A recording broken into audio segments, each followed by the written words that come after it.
ત્યાર પછી છે 1.34 કાર્બન અને હાઇડ્રોજન ધરાવતા એક બળતણ વાયુને ઓક્સિજનની હાજરીમાં બાળતા 3.38 ગ્રામ CO2 અને 0.69 ગ્રામ H2O આપે છે. આ વાયુનું 10 લીટર કદ STP આ કદનો ઉલ્લેખ કર્યો છે, જે 11.6 ગ્રામ વજન દર્શાવે છે. તો આ વાયુનું પ્રમાણસૂચક સૂત્ર, મોલર દળ અને અણુસૂત્ર શોધવાના છે. તમે જે શીખ્યા છો મોલર દળ અને અણુસૂત્ર અથવા પ્રમાણસૂચક સૂત્ર પરથી અણુસૂત્ર એ જ છે, પરંતુ થોડું આગલું સ્ટેપ વધારે છે કે જેમાં તમને એક સંયોજન કે જે કાર્બન હાઇડ્રોજન ધરાવે છે તેની હવાની હાજરીમાં દહન કરવાથી તમને જે CO2 અને H2O મળ્યા એના પરથી આપણે કાર્બન હાઇડ્રોજનના ટકા પ્રથમ શોધવાના છે. તો અહીંયા પ્રથમ આપણે કાર્બન અને હાઇડ્રોજનના ટકાને શોધવા માટે આપણને જે વજન મળે છે એ CO2 નું દળ એ છે તમારું 3.38 ગ્રામ અને H2O નું દળ આ છે તમારું 0.69 ગ્રામ. ચાલો, આપણને એટલી ખબર છે કે ભાઈ CO2 છે એનું પરમાણુય દળાંક એ તમારું 44 ગ્રામ પ્રતિ મોલ છે. એટલે તમે અહીં સીધું લખશો CO2 નું વજન છે 44 ગ્રામ. એમાં કાર્બનનું વજન કેટલું? તો કે CO2 માં કાર્બનનું વજન 12 ગ્રામ થાય. એટલે 44 ગ્રામ CO2 માં કાર્બન 12 ગ્રામ છે.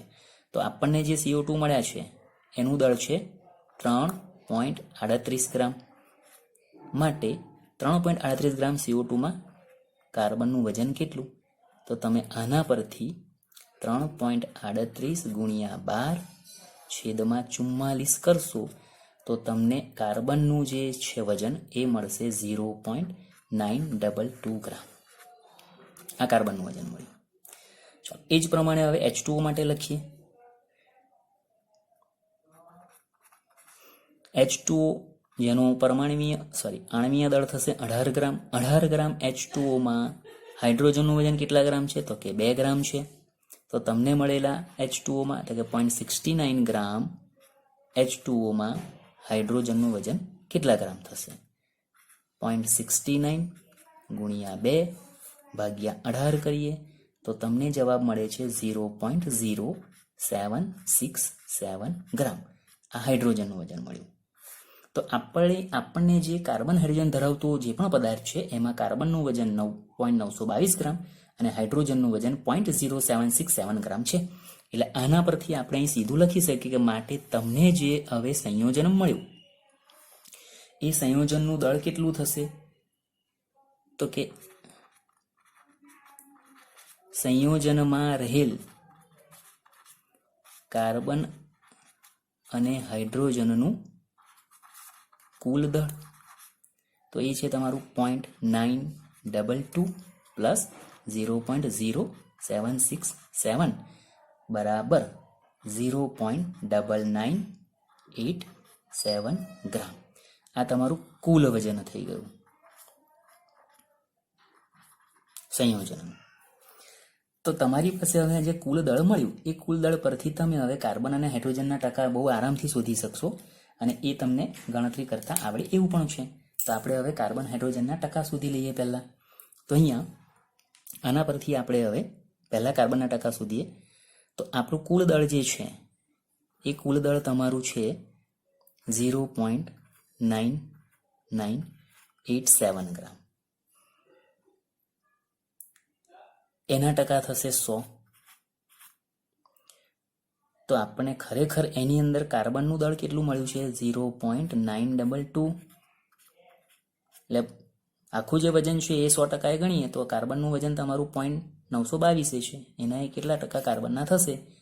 0.922 ગુણ્યા 100 છેદમાં 0.9987.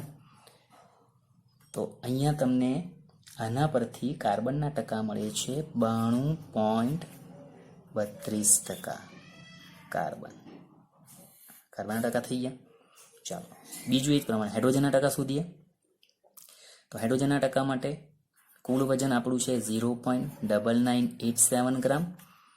એના 100% ગણીએ તો હાઇડ્રોજનનું તમારું જે વજન છે 0.0767 એ કેટલા ટકા? 0.0767 ગુણ્યા 100 છેદમાં કુલ વજન 0.9987 અને આ તમારા જે ટકા છે એ ટકા મળે છે 7.68%. ચાલો, તમારી પાસે બંને ઘટકોના ટકા આવી ગયા. હવે આપણે ટેબલ પરથી ગણતરી કરી શકીએ છીએ. તો ટેબલને અહીંયા દોરવાનો પ્રયત્ન કરીએ તો પહેલું અહીંયા તમારું ટેબલમાં આવશે તત્વ, પછી એના ટકા, પછી એનો પરમાણુય દળાંક, ત્યાર પછી આવશે મોલ, ત્યાર પછી સાપેક્ષ સંખ્યા અપૂર્ણાંકમાં અને એના પછીની સાપેક્ષ સંખ્યા પૂર્ણાંકમાં. તો તત્વ છે કાર્બન અને હાઇડ્રોજન. કાર્બનના ટકા મળ્યા આપણને 92.32, હાઇડ્રોજનના ટકા મળ્યા આપણને 7.68. કાર્બનનો પરમાણુ દળાંક 12, હાઇડ્રોજનનો પરમાણુ દળાંક 1. તો મોલ શોધવા માટે 92.32 ભાગ્યા 12 કરવાના અને હાઇડ્રોજનના મોલ 7.68 ભાગ્યા 1. તો 92.32 ભાગ્યા 12 કરીએ તો તમને મળશે 7.72 અને આ તમારા છે 7.68 જ રહેવાના. ચાલો, સાપેક્ષ સંખ્યા શોધવાની છે તો સૌથી નાના મૂલ્ય વડે બધાને ભાગવાના. તો અહીંયા પણ 7.72 ભાગ્યા 7.68, આ 68 ભાગ્યા 7.68. તો આ જવાબ તમારો લગભગ આવે છે 1. આ પણ 1, એટલે પૂર્ણાંક સંખ્યા પણ આપણે 1 લઈ લઈએ છીએ. તો એનો મતલબ થયો કાર્બનની સંખ્યા પણ 1 અને હાઇડ્રોજનની સંખ્યા પણ 1. અને આના પરથી લખશો માટે પ્રમાણ સૂચક સૂત્ર બરાબર CH. એક તમારો પહેલો જવાબ મળી ગયો, પ્રમાણ સૂચક સૂત્ર તમને મળી ગયું. બરાબર છે. હવે આપણને જે વાયુ આપ્યો છે એનું મોલર દળ શોધવું છે અને એમાં એવું કહ્યું છે કે STPA વાયુ જે છે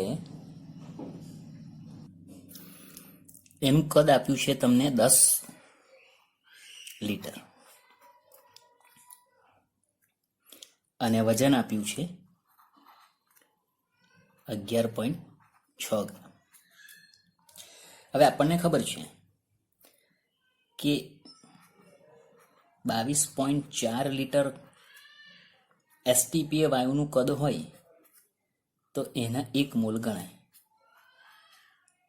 આગળ આપણે 22.7 લીધા છે, પરંતુ એ આદર્શ વાયુ માટે ગણવાના છે અને નોર્મલી આપણે બિનઆદર્શ વાયુ હોય તો એનું STPA 22.4 લીટર કદ આવે.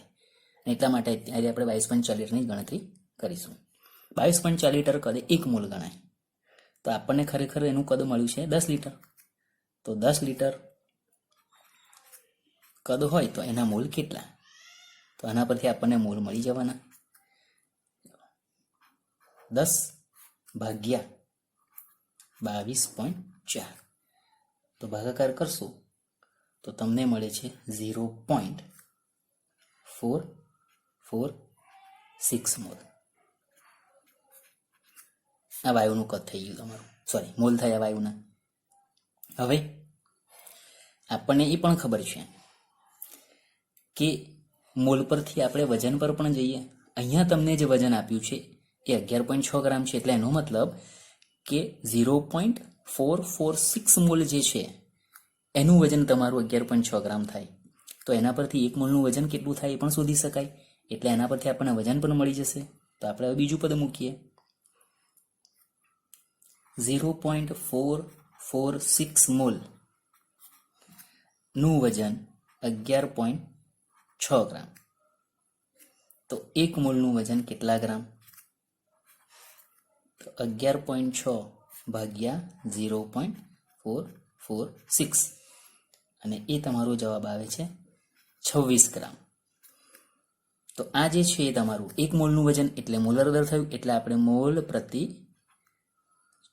ગ્રામ પ્રતિ મોલ આને લખી શકીએ. તો આ થઈ ગયા તમારા જે તમારો કાર્બનિક પદાર્થ છે એનું મોલર દળ M બરાબર 26 ગ્રામ પ્રતિ મોલ. હવે આપણે પ્રમાણસૂચક સૂત્ર પરથી ગુણક સંખ્યા n અને ગુણક સંખ્યા n પરથી અણુ સૂત્ર પર જઈએ તો એ પણ આપણને બધી ખબર જ છે. ચાલો, તમારું પ્રમાણસૂચક સૂત્ર છે CH અને CH પરથી આપણે પ્રમાણસૂચક સૂત્ર ભાર લખીએ. પ્રમાણસૂચક દળ ગણો તો કાર્બનના 12, હાઇડ્રોજનનો 1 એટલે 13 થાય, 13 ગ્રામ થશે. તો આના પરથી હવે આપણે ગુણક સંખ્યા પર જઈએ. ગુણક સંખ્યા n બરાબર અણુસૂત્ર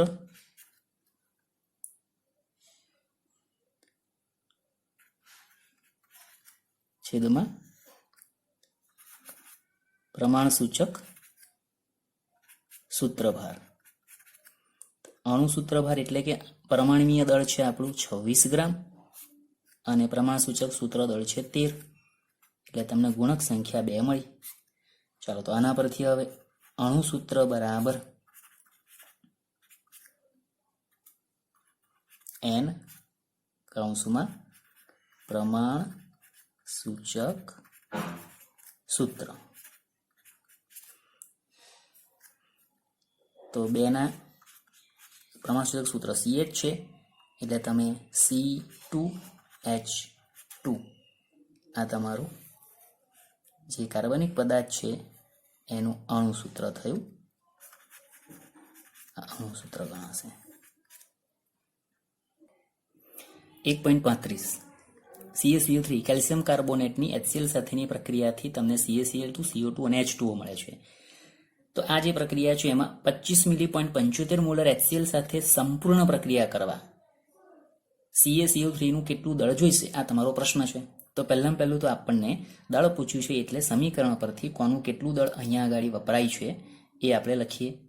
તો CaCO3 પ્લસ 2HCl આપણે પ્રક્રિયકોનું જ કામ છે, નિપજનું અહીંયા કોઈ ઉલ્લેખ નથી એટલે એના આપણે વજનો લખીશું નહીં, પરંતુ કદાચ એ પ્રમાણેનો પ્રશ્ન પૂછ્યો હોય તો તમારે એની પણ ગણતરી ધ્યાનમાં લેવી પડશે. તો તમારી પાસે જે સમીકરણ છે એ પ્રમાણે CaCO3 નું વજન લખીએ. કેલ્શિયમ 40 ગ્રામ, કાર્બનના 12, ઓક્સિજનના 16 તો વજન થાય છે 100 ગ્રામ. કેલ્શિયમ કાર્બોનેટનો મોલર દળ 100 ગ્રામ થશે. HCl 35.5 વત્તા 1 36.5 ગુણ્યા 2 એટલે 73 ગ્રામ થશે. તો 100 ગ્રામ કેલ્શિયમ કાર્બોનેટ સાથે પ્રક્રિયા કરવા 73 ગ્રામ HCl ની જરૂર પડે, અથવા 73 ગ્રામ HCl સંપૂર્ણ કેલ્શિયમ કાર્બોનેટ સાથે પ્રક્રિયા કરે તો એમાં કેલ્શિયમ કાર્બોનેટનો જથ્થો 100 ગ્રામ વપરાય, આ સીધું ગણી શકાય. હવે આપણી પાસે જે છે HCl એનું તમને 25 મિલી.75 મોલર એનું અહીંયા મૂલ્ય આપેલું છે. આપણી પાસે અહીંયા જથ્થો બધો વજનમાં જ છે, તો આને પણ આપણે વજનમાં ફેરવીએ. તો તમારી પાસે HCl નું દળ શોધીએ પહેલા. તો HCl નું દળ શોધવા માટે આપણું જે સૂત્ર છે મોલારિટી આપી છે એટલે મોલારિટી બરાબર દ્રાવ્યનું વજન ગુણ્યા 1000 છેદમાં દ્રાવ્યનું મોલર દળ ગુણ્યા કદ મિલીમાં. તો મોલારિટી છે 0.75 મોલર, વજન શોધવાનું છે ગુણ્યા 1000 છેદમાં HCl છે એટલે આપણે અહીંયા 36.5 એનો અણુભાર લખીશું ગુણ્યા કદ તો કે 25 મિલી. તો આના પરથી W2 બરાબર 0.75 ગુણ્યા 36.5 ગુણ્યા 25 છેદમાં 1000 તો તમને HCl નું વજન મળે છે W2 એ તમારું વજન જે થાય છે એ 0.684 ગ્રામ. આ તમારું HCl નું વજન 25 મિલી.75 મોલ HCl છે તેમાં 0.684 ગ્રામ HCl રહેલો છે, આવું આપણે અહીંયા દર્શાવી શકીએ. ચલો હવે આપણી પાસે સીધું પદ મુકાશે. આપણને ખબર છે 73 ગ્રામ HCl સાથે પ્રક્રિયા કરવા 100 ગ્રામ CaCO3 જોઈએ, તો 0.684 ગ્રામ HCl સાથે પ્રક્રિયા કરવા કેટલા ગ્રામ? તો આ પદ હવે વપરાશે. 73 ગ્રામ HCl સાથે પ્રક્રિયા કરવા વપરાતા કેલ્શિયમ કાર્બોનેટનું વજન 100 ગ્રામ માટે 0.684 ગ્રામ HCl સાથે પ્રક્રિયા કરવા માટે જરૂરી કેલ્શિયમ કાર્બોનેટનો જથ્થો કેટલો? તો 100 ગુણ્યા 0.684 છેદમાં 73, તો ભાગાકાર કરીશું તો જવાબ આવશે 0.937 ગ્રામ CaCO3. આટલા ગ્રામ કેલ્શિયમ કાર્બોનેટનો જથ્થો અથવા દળ 25 મિલી.75 મોલ HCl સાથે સંપૂર્ણ પ્રક્રિયા કરવા માટે જોઈશે. ત્યાર પછીનો 1.36 પ્રશ્ન. 4 મોલ HCl 1 મોલ MnO2 સાથે પ્રક્રિયા કરે, એમાંથી 2 મોલ H2O, 1 મોલ MnCl2 અને 1 મોલ Cl2 આપે છે. આ જે પ્રક્રિયા છે એ પ્રક્રિયાના આધારે તમે પૂછ્યું કે 5 ગ્રામ MnO2 સાથે HCl ના કેટલા ગ્રામ પ્રક્રિયા કરશે? તો આપણી પાસે જે સમીકરણ છે 4HCl પ્લસ MnO2. અહીંયા આપણે પ્રક્રિયકોનો જ ઉલ્લેખ છે એટલે અહીં પણ આપણે પ્રક્રિયકોના દળને ધ્યાનમાં લઈશું. નિપજોના દળને અત્યારે આપણે ગણતરીમાં લેવાના નથી. આ સમીકરણ છે તમારું.